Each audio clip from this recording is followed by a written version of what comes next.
Being the second unit to get buffed, Soldier 0 ANBY does not now only deal more damage than before, she also feels just much better to play. If you have the right team for her, that is. So today, let's talk about her updated kit and how she plays, her best weapons, destroys and destroy sets, her new combos and rotations, her main and substats, her teams and Mindscapes, and lastly, let's also talk about her pros and cons. Welcome! I am Rivenous and this is your complete updated in-depth guide to Soldier 0 ANBY.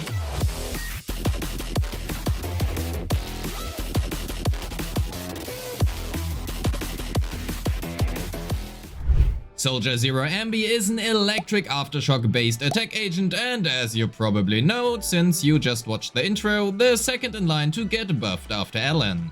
Let's first quickly summarize her buffs, then we will cover her kit. If you already know one or the other, feel free to skip around as you please, timestamps are in the timeline and in the description.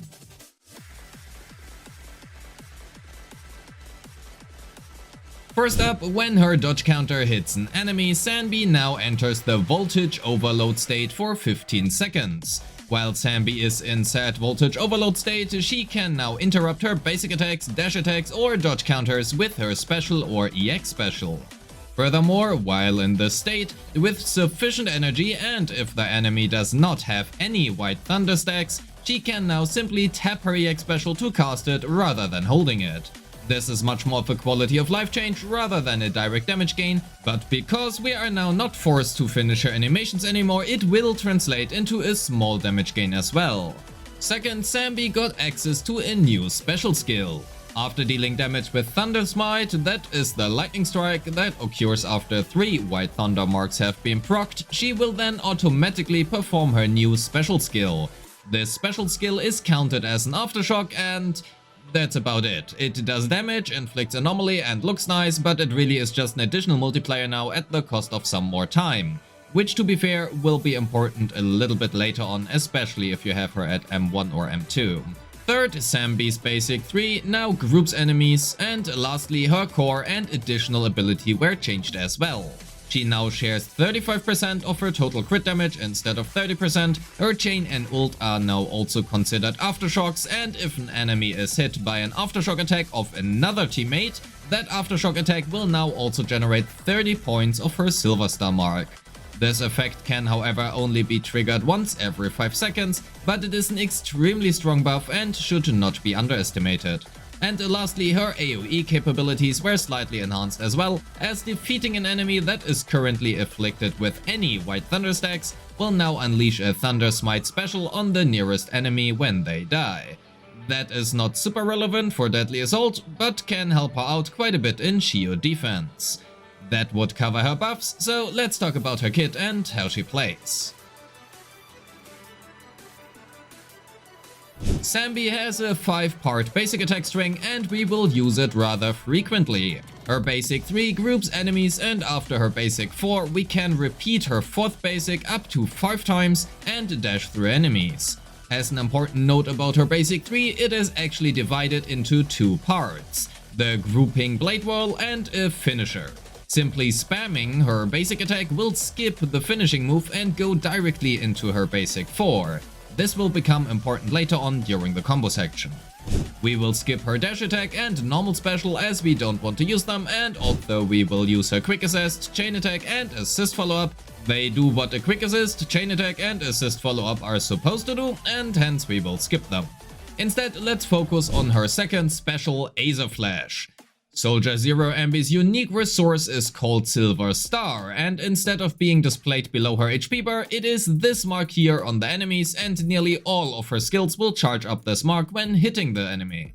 The mark has a maximum value of 99 points, with each of these 3 sections representing 33 points, and for each section charged, the enemy will receive 1 stack of White Thunder, which also means a maximum of 3 stacks. When an enemy has at least 1 stack of White Thunder, we can press her special attack, Aether Flash, which then consumes 1 stack and triggers an aftershock. When 3 White Thunder stacks are consumed and triggered within a short time, Sanby will then cast Thunder Smite, which is this lightning strike at the end. Thunder Smite deals additional electric damage and is an aftershock attack as well. This effectively simply means we want to make sure her silver star mark is fully charged before casting her special Aether Flash 3 times in a row to trigger said Thunder Smite right after. When said Thunder Smite then deals damage, Soldier 0 ANBY will then automatically cast her 4th special attack, Aether Flash Boundary. Just as before, this attack is an aftershock as well and can trigger if Thunder Smite deals damage while performing either an EX special or special Aether Flash. The reason her EX special is specifically mentioned here is because of her Mindscape 1, but more on that later.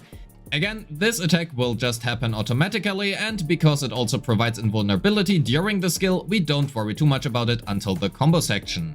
However, as a very important side note, you cannot cancel this attack. The only possible way to skip this is by using her ultimate. You cannot dash cancel it, you cannot dodge out of it, the only way is her ultimate, and that also means it is forced upon you. Her EX special costs 60 energy and we can hold down her EX special button to use it. When cast, it will inflict damage and, more importantly, instantly fully charge her silver star mark. This effectively means we primarily want to use her EX special as an instant refill of her mark and hence use it when the enemy has no white thunder stacks. Otherwise, we would waste resources. Speaking already of fully charging her silver star mark, her ultimate deals big damage and also fully charges her mark as well. Her dodge counter does what a dodge counter is supposed to do, but it also grants 50 points of silver star, which equals 1.5 stacks of white thunder and is hence very important to her gameplay outside of the stun window. Furthermore, when her dodge counter hits an enemy, Sanby enters the voltage overload state for 15 seconds. While Sanby is in said state, she can now interrupt her basic attacks, dash attacks, or dodge counters with her special Aether Flash or her EX special.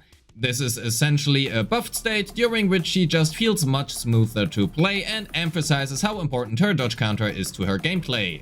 Having covered all of her important damage dealing skills, here is a table of how much charge her relevant respective skills grant. Pause if you need to. Soldier 0 ANBY's core passive grants her 14.4% crit rate, 75 base attack, and when the enemy is marked with Silver Star, Sanby gains a 25% damage bonus against that target. In addition, aftershock attacks against Silver Star marked targets gain a crit damage bonus equal to 35% of Sanby's crit damage, and this also applies to her teammates' aftershocks. This passive essentially means she somewhat double dips on crit damage, which will also spoil her builds by quite a bit. Additionally, aftershock attacks from teammates accumulate 30 points for her silver star mark. This effect can trigger once every 5 seconds, and when an enemy afflicted with white thunder is defeated, Sanby will automatically unleash a thunder smite on the closest enemy. As for her additional ability, she requires either a stun or a support character, and it increases her crit rate by 10%. When Sanby is the current active character, all teammates' aftershocks gain a 25% damage bonus to silver star marked enemies, and her chain attack and ultimate are both treated as aftershocks as well. That wraps up her kit, so let's quickly summarize how she plays. We use her basics, quick assist follow-up, and most importantly dodge counter to charge her silver star mark. When the mark is full, we press her special 3 times, then automatically follow up with her special Aether Flash Boundary. Ideally, we want to save her energy and ultimate for the stun window. Better if we can save enough energy for 2 EX specials, but that is not necessarily always realistic, but more on that later. Because a large part of her damage comes, unsurprisingly, from her specials, her skill priority is core and special, then her chain, basics and dodge, and lastly assist. Frankly, she will use all of her skills somewhere throughout the fight more or less frequently, and hence I would recommend leveling all of her skills up until level 11. You can leave her assist at level 5 or 8 however if you're short on resources, just keep in mind that will lower her day's output. Let's talk about her combos. Her assist follow-up directly connects into her basic 2, which we can then follow up with her basic 3, 4 and 5. This will leave us at about 73 silver star. Her quick assist also directly connects into her basic 2, so we can follow it up with her basic 3, 4 and 5 as well. This combo will give us 55 silver star. Her dodge counter also connects into her basic 2, but doing a combo of dodge counter into basic 2, 3, 4 and 5 will leave us just slightly short on getting a full silver mark. This is not good. As we know from the kit overview, Sanby has a basic 3 finisher attack. Simply spamming her basics, however, will skip this finisher and does not allow us to gain a full silver mark. This effectively means we will need to adjust our combo here. After the dodge counter, we follow up with her basic 2 and 3, then quickly pause and stop pressing basic attack until she dashes forwards. This is her basic 3 finisher. Now we can continue by clicking her basic attack for basic 4 and 5. This will grant us a full 99 silver star, which means we can now follow up with her 3 specials Aether Flash into her Aether Flash boundary. Let's talk about her stun combo. Well, we will cover a few combos depending on your current state. For our first stun combo, we assume you do not have 120 energy saved up and you are also playing with Orphe and another stunner. We open the stun with Sanby, select our stunner to apply King of the Summit, and then select Sanby and cancel the chain. We use her special Aether Flash 3 times into Aether Flash boundary, then cast her ultimate. We will use her special yet again 3 times and then swap cancel the Aether Flash boundary into Orphe and use her ultimate. We then quick assist back to Sanby and finish the stun combo with her EX special into 3 times Aether Flash into boundary. For our second stun combo, we assume you have 120 energy ready and a stunner in your team. This combo is not optimized and the easiest out of the next 3. We trigger the stun with Sanby, then select our stunner to apply King of the Summit, then Sanby and cancel the chain, just as before. We then use Sanby's ultimate into 3 times special into boundary and follow up with her EX special into 3 specials into boundary twice. As for the third combo, we get slightly more sweaty and now we do require manual chain.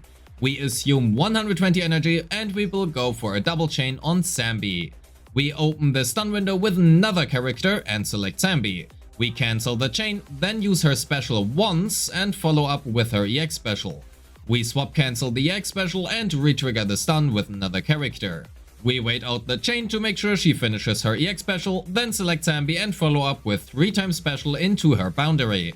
We then use her ultimate into yet again 3 specials on boundary, then finish the stun combo with her remaining EX special into the last 3 specials and a last boundary. As for her last combo, this one is the most optimized stun combo I have found, and not only does it require 120 energy, 3 silver star marks on the enemy before stun, and also manual chain, you also will need to know how to cast a special during stun without triggering the chain prompt or casting her EX. More on that at the end, it is surprisingly difficult. We open the stun window by casting Sanby's special 3 times, then swap cancel the boundary. We trigger the stun using another character, then select Sanby, cancel the chain and cast her special once into her EX special. We swap cancel the EX special and retrigger the stun using another character. We select Sanby again, cast her special 3 times and cancel the boundary using her ultimate. We actually don't have enough time to have her finish her boundary here. We then proceed as before, 3 times special into boundary, into her EX, into 3 times special and a last boundary. This combo is extremely tight to fit in and also not easy to pull off. To use her special without triggering the stun, we press her special, then press and hold basic attack shortly before it lands. We can then continue to press her special twice while still holding down basic attack. Honestly, this is much more difficult than it looks like on paper and will require a little bit of practice to get it right. Having her different combos at various degrees of effectiveness and skill requirement covered, let's talk about her weapons. Honestly, Sanby's best weapons have not really changed much since she was released. Her signature is still her best in slot and Heartstring Nocturne is also still fantastic for her. However, Seed's signature weapon, Cordis Germina, grants her 39% crit rate, 25% electric damage and 20% death threat for her basics and her ultimate. It is simply a very good stat stick for her, which makes it the second best choice she has, and it is pretty close to her signature as well. But because it provides such an enormous amount of crit rate and Sanby already has a good amount of base crit rate, you are looking at a maximum of 4 crit rate substat rolls, and that makes her honestly very difficult to build. Her best free-to-play available weapon would be Steel Cushion, followed by Brimstone and Marcato Desire. Honestly, unless you have a premium weapon available, her weapon choices are not too great, just choose the best you have. Sanby's best in slot set is still a 4-piece Shadow Harmony, and not only is it the most consistent, it also provides her with the highest damage potential. A 4-piece Thunder Metal can in theory work, but it is highly inconsistent and requires a lot of planning and is also very dependent on the fight. While it can work somewhat-ish well versus UCC, the given downtime of Defiler makes Thunder Metal especially inconsistent in that fight. Personally, I would only recommend Shadow Harmony and nothing else. As for her 2-piece, a Woodpecker Electro is the best choice for the ease of build, but if you have enough crit rate substats and you can hit close to 100% in combat crit rate for her, Thunder Metal, Hormone Punk, Astral Voice or Branch and Blade Song will all do well enough. Lastly, if you play Soldier 0 ANBY as a Steel Charge battery for seed, a 4-piece Astral Voice can be her preferred choice. With her signature, or any crit rate weapon for that matter, crit rate in slot 4 is her best choice, otherwise go for crit damage.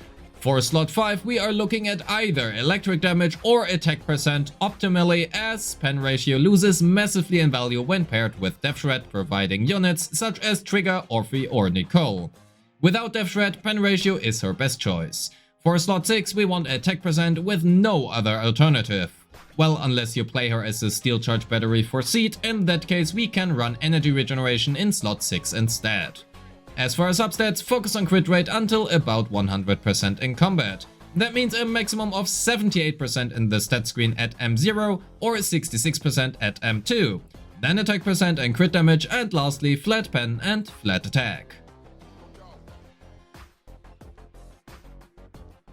Her Mindscape 1 will trigger White Thunder 3 times whenever you cast her EX special, and because of that it will also trigger automatically Thunder Smite and Aether Flash Boundary automatically right after. Funnily enough, this might actually mess with your stun rotation, as it already was incredibly tight before, and the additional Aether Flash Boundaries can now lead to her stun rotation being too long to actually fit in. Her Mindscape 2 gives her a 12% crit rate, and whenever she uses her ultimate she now gains 6 stacks of Thunder's Cry. Effectively, this simply means after every ultimate she can now use her special 9 times instead of 3 times, using up her Thunder Cry stacks to proc White Thunder instead of the actual White Thunder marks. In addition, for every 3 stacks of Thunder's Cry consumed, the casting speed of her next Aether Flash Boundary is increased as well. Which is nice, cause again her stun rotation is incredibly tight. Her M3 and M5 exist, and her M4 grants her 12% electric rest shred. As for her Mindscape 6, for every 6 instances of White Thunder triggered, she will deal an additional 1000% attack as electric aftershock damage, which results in a fair damage gain. Overall, Soldier 0 ANBY has pretty solid Mindscapes, and especially if you have Cordis Germina and can build around the hard crit rate requirement, her M1 can be a better choice than her signature. However, starting at Mindscape 2, Cordis Germina is pretty much impossible to play around, which also means I would highly recommend her signature over her Mindscape 2. This is especially true when taking into account the crit damage she shares with the team. With her buffs, not much has changed for a seed Sanby team, except Sanby does more damage now. But because she does more damage now, that also means her potential is somewhat wasted when used as a Steel Charge battery within C teams. However, that was already the case before, and the Sanby buffs make this team stronger as well, but not really much has changed compared to before in terms of gameplay. Sanby buffs Aftershocks, Orphe does a lot of Aftershocks while also buffing Aftershocks, and Trigger does Aftershocks as well. The full-on Aftershock team was already the best team for Sanby before, and now it is a lot better since both Orphe and Trigger can now generate silver stuff for Sanby. If you don't have Trigger, Jufufu can do her job as well, albeit she will not stun as fast as Trigger does versus electric weak enemies. If you are missing Orphe, Astra or Nicole will do well in the 3rd slot as well, and as a free-to-play player, Ambi or Pulchra with Nicole in the 3rd slot are a solid team as well, even if they are not on the same level as her premium teams. Other team options for her include Jingyi, Caesar or Arena, and while I personally don't really like these team options as much as the other previously mentioned options, if you like them and you want to play them, they are valid options and can clear just fine. With that said, let's finish the video with her pros and cons. Soldier 0 ANBY is very easy to play and to pick up at a baseline, with her skill ceiling being somewhere in the middle to high range, mainly due to her tight stun combos and her basic 3 input stop. Her damage is great and her teams are somewhat flexible, even if there is a clear difference between a full aftershock team, such as with Trigger and Orphe, and her other options. Her weapon is not necessary if you have another premium option, such as Heartstring Nocturne or Cordis Gamina, but she has a clear lack of good free-to-play options. Her Mindscapes are pretty good, but not necessary. And lastly, the buffs also did not really change any of her previous builds, so you do not have to worry about farming new sets, main or substats for her. And with that, we are at the end of the video. Thank you so much for watching. Don't forget to like and subscribe, leave a comment on your thoughts about the buffs and Sanby, and join the Discord. As always, a special thanks to my YouTube and Patreon members who make this content possible. If you want to support me, you will find a link to my Patreon in the description. And as always, I appreciate all of you and wish you a great day.